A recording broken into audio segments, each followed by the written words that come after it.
Lubos na ikinabahala ng Senado ang dumaraming kaso ng Filipino seafarers na nawawala habang naglalayag sa karagatan.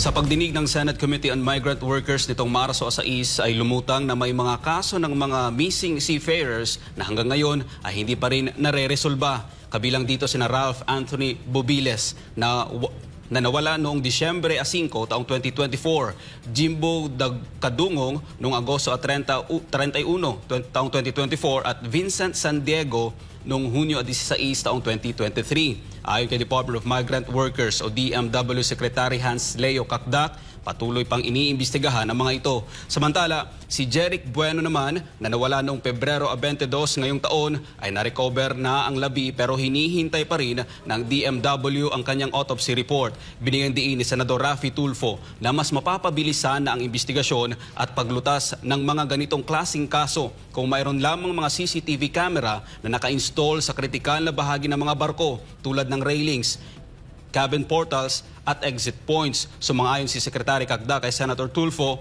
pero aminado siya na magiging hamon sa kanila ang pag-oobliga sa mga foreign flagged vessel na ipatupad ang pagkakaroon ng mandatory CCTV cameras.